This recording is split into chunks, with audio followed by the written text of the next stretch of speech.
სახელითა მამისათა და ძისათა და წმინდისა სულისათა. ეს არის უფლისჩვენის იესო ქრისტეს საუბარი სამარიელ ქალთან. და ჩვენ აქ ხედავთ როგორც ცვლის ღვთის ნიჭი, ღმერთთან საუბარი როგორც ცვლის ადამიანს. ნახეთ, როდესაც ეს ქალი მოვიდა ჭასთან წყლის ამოსაღებად და ქრისტე წყალს თხოვს მას, ქალი ჭურჭელსაც კი არ აძლევს პირდაპირ. ხო, რაღაცა უკმეხია, რაღაცნაირი გაქვავებულია, თითქოს δεუნება კაცი მწყურვალი ჭასთან ზის δεუნება დამალევინე და ჭურჭელზე ელაპარაკა, როგორ შენ ჭურჭელიც არ გაქვს და წყალს თხოვმე და ბოლოს როცა ქრისტესთან საუბარი თავდება, დასაკეთებს ეს ქალი? ჭურჭელს იქ დატოვებს თავის რაც მოიტანა და გარბის სოფელში რომ ხალხს გააგებინოს რომ ვიპოვე ქრისტე. აი ესე ცვლის ის წყალი, ის მადლი, ის ნიჭი ღვთაებრივი, რომელსაც ქრისტე აძლევს ადამიანს ყველას. და მოხდა ასე, როცა ქრისტე მიდიოდა იერუსალიმიდან გალილეაში, ჩრდილოეთში უნდა გაევლო სამარიაზე, სამარიელები ვიცით ჩვენ რომ იყვნენ ნახევრად იუდეველები, ნახევრად ებრაელები, შერეული ხალხი იყო ეს ებრაელებთან. და იუდეველები მათ ურჯულოებად თვლიდნენ და ხმას არცემდნენ, ამიტომაც გვერდსულიდნენ ხოლმე მათ საცხოვრებელს, მაგრამ ქრისტე პირდაპირ მიდის სამარიაზე, უნდა გაიაროს, რადგან იცის რომ როგორც ღმერთმა წინასწარმცოდნენ ყველაფრისა, იცის რომ ის ქალი იქ მოვა იმ დილის 6 საათზე, თან დილის გამთენიისას გარიჟრაზე ხდება ეს ყველაფერი დილის 6 საათზე, ის ქალი იქ მოვა და იქ მას უნდა ელაპარაკოს და თან თავის მოწაფეებს გაუშვებს სოფელში რომ იყიდონ საკვები, თვითონ მარტო რჩება რომ მარტო უნდა ელაპარაკოს იმ ერთ ადამიანს, რომელიც ქრისტეს ეძებს. საიდან ვიცით ჩვენ რომ ეს ქალი ქრისტეს ეძებს თავის ბოლოს ეუნება უფალს. მე ვიცი რომ მოვა ქრისტე. ის როცა მოვა ყველაფერს გვეტყვის ჩვენ. ნახეთ როგორი მოლოდინი აქვს, რადგან სამარიელებს მოსეს რჯული ჰქონდათ ებრაელებისგან, ის 5 წიგნი ჰქონდათ. ამიტომ მისი მოლოდინი აი ამ სიტყვებში ჩანს. შენ კი მელაპარაკები ეხლა, ის ხდება რომ ეს განსაკუთრებული ადამიანია, ეს წინასწარმეტყველია. ჯერ არ იცის რომ ქრისტეა თავად და ბოლოს ეუნება კი, კარგია რასაც შენ მეუბნები.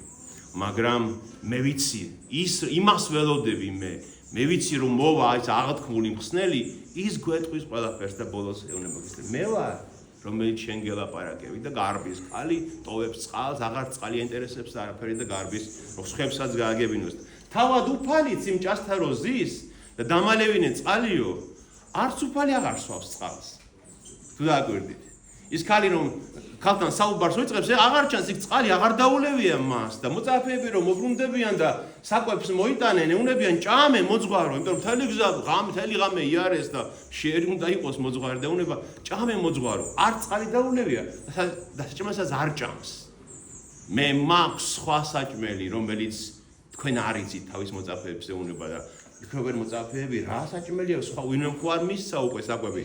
ჩემი საკვები ის არის რომ აღვასრულო ჩემი ზეციური მამის ნება, რომ აი როგორც ეს ქალი ასე გადავარჩინო ყველა და შემდეგ დახედეთ რა შეუბნება, გადახედეთ მინდვრებს, როგორ გადათეთრებულან მოსამკალად. რატო ეუბნება ამ სიტყვას? იმიტომ რომ ხედავს, ეს ქალი ხო გაიქცა და დაუძახა თავის სამარიელებს, რომ ხედავს რომ მოდიან სამარიელები და სამარიელებს თეთრი შესამოსელი ეცვათ ხოლმე, დღესაც ეს ტრადიციული შესამოსელი მათია და მოდიან ამ მინდორზე სამარიელები და გადათეთრებულია მართლაც ეს მინდორი, რადგან მოდიან მას მოსასმენად. აი, როგორ გათეთრებულია, ყანები მოსამკალად.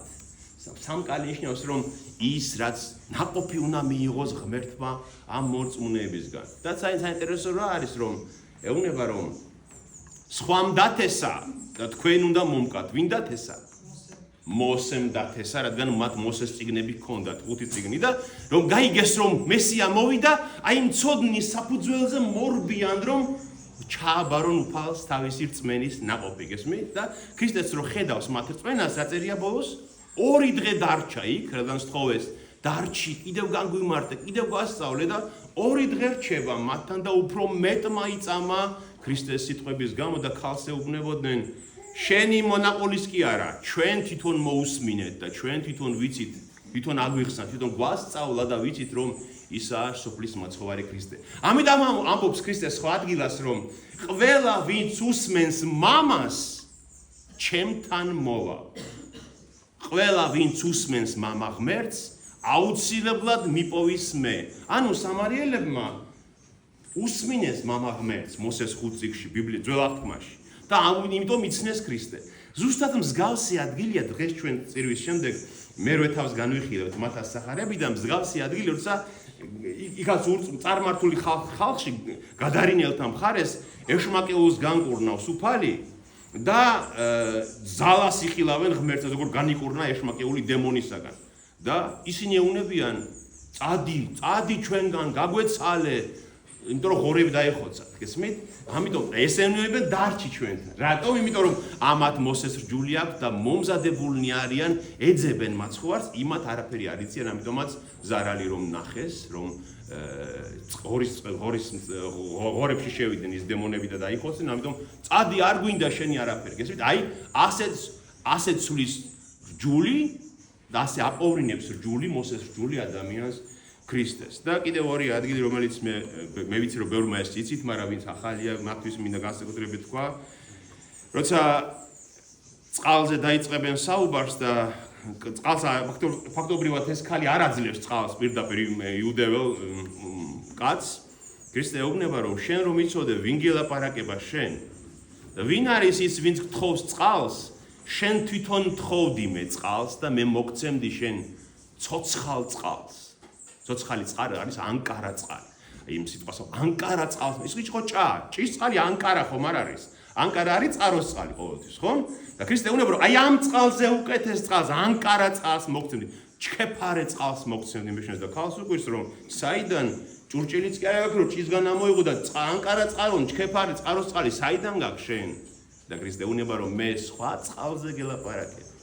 ვინც ამ ჭიდან დალევს, აი ჩვეულებრივ წყალს დალევს მას სიკვდილამდე ყოველთვის მოსწყურდება, მაგრამ ვინც დალევს იმ მადლისგან, იმ ნიჭისგან ვინც დალევს, რომელსაც მე მივცემ მას, აღარასოდეს მოსწყურდება უკუნისამდე. არამედ რა მოხდებაო? იმ წყალს რომ დალევსო, მასში სიცოცხლის წყაროდ გადაიქცევა ის წყალიო. არ გინახავთ მორწმუნე ადამიანი, ვისაც აი ეს წყალი შესმული აქვს, მიღებული აქვს და მასში სიცოცხლეა. მაშინ ჩხებს ეს სიცოცხლე და სხვა ადამიანებსაც გადაეცემა. აი ამაზე ლაპარაკობს. მე ჩემსგან ვინც მიიღებს წყალს, მისგან დაიწყებს შემდეგ დენას აი ეს მადლი, რადგან გადაიქცევა მასში სიცოცხლის წყაროდ და ეს ქალი ეუბნება, მომეციე წყალი, რომ აღარასოდეს მომწყუნდეს და აღარ მოვიდეა. ხალხს წყურია. იმიტომ რომ არ არის კარგად ეს ქალი, ხო? ჩვენ ამბავი ვიცით რომ პირად ცხოვრებაში ძალიან არეულია ყველაფერი, 5ჯერ სადა ოჯახი არ გამოუვიდა, მე-6 კიდევ სადა, ნույნიც არ არის ბედნიერი, ხო, 5 ქმარი ყავდა ეუბნება ქრისტესთან და ცუდად არის ეს ქალი და მომეციე წყალი, რასაც დაპარაკობ რომ არასდროს მომწყურდეს უკუნისამდე. შემდეგ ეკითხება ეს ქალი, სადუცე ღმერთს თაყვანი იერუსალიმში თუ ჩვენთან, სადაც მათ სამარიელებს ჰქონდათ სალოცავი ქრისტე უნება ახლა მოვიდა დრო როცა სულით და ჭეშმარიტებით უნდა სცეს კაცმა ღმერთს თაყვანი. რას ნიშნავს სულით და ჭეშმარიტებით? სული, რომელსაც მოგცემს ქრისტე, ანუ სული წმინდა, ღმერთის სული, შვილობის სული რო შემოვა ჩვენში, აი ღმერთის სული, ნათლობის დროს რაც მე ვიღეთ ჩვენ. აი იმ სულით გაძლიერებულებმა და ჭეშმარიტებით რას ნიშნავს? რომ ყველაფერი რაც ძველ აღთქმაში სიმბოლურად იყო მოსწავლებული ქრისტეს შესახებ, აღსრულდა მისი მოსვლით, ხო?